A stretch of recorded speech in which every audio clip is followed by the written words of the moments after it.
الحمدللہ وکفا وسلام علی عبادہ الذین اصطفى اما بعد فاعوذ باللہ من الشیطان الرجیم بسم اللہ الرحمن الرحیم قال اللہ تبارک وتعالی وذروا ظاہر الاسم وباطنہ سبحان ربک رب العزت عما یصفون وسلام علی المرسلین والحمد للہ رب العالمین۔ اللہ رب العزت نے قرآن مجید میں ارشاد فرمایا وَذَرُوا ظَاهِرَ الْإِسْمِ وَبَاطِنَهُ، چھوڑ دو وہ گناہ جو تم ظاہر میں کرتے ہو یا باطن میں کرتے ہو۔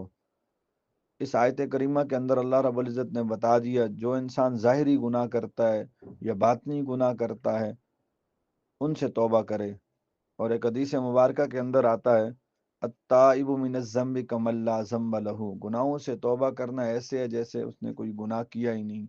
تو اس لیے توبہ جو ہے یہ کامیابی کے لیے ضروری ہے۔ اللہ رب العزت نے ایک اور جگہ فرمایا وَتُوبُوا إِلَى اللَّهِ جَمِيعًا أَيُّهَا الْمُؤْمِنُونَ لَعَلَّكُمْ تُفْلِحُونَ، تم سب کے سب مسلمان توبہ کرو، مومنین توبہ کرو تاکہ تم کامیابی حاصل کر لو۔ تو اللہ رب العزت نے توبہ کے ساتھ کامیابی کو دنیا کے اندر بھی کامیابی کو جوڑ دیا اور آخرت کے اندر بھی کامیابی کو توبہ کے ساتھ جوڑ دیا۔ جو بندہ اپنے گناہوں سے توبہ کرے گا، اللہ تعالیٰ سے معافی مانگے، اللہ تعالیٰ اس کے گناہوں کو جو ہے بخش دیں گے۔ اور ایک اور جگہ فرمایا التائب حبیب اللہ، توبہ کرنے والا اللہ تعالیٰ کا دوست ہے، اللہ تعالیٰ کو پسندیدہ ہے۔ اس لیے ہمیں کوشش کرنی چاہیے اپنی زندگی کے اندر جتنے بھی گناہ ہیں ان سب گناہوں سے توبہ کرنی چاہیے۔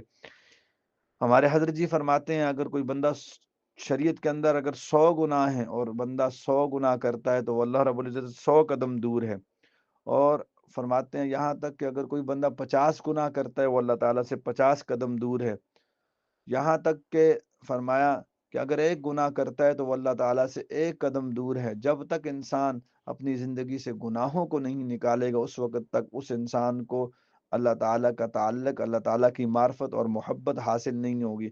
اللہ تعالیٰ سے دعا ہے اللہ تعالیٰ میں صحیح معنوں میں توبہ کرنے کی توفیق نصیب فرمائے۔ وآخر دعوانا الحمد للہ رب العالمین۔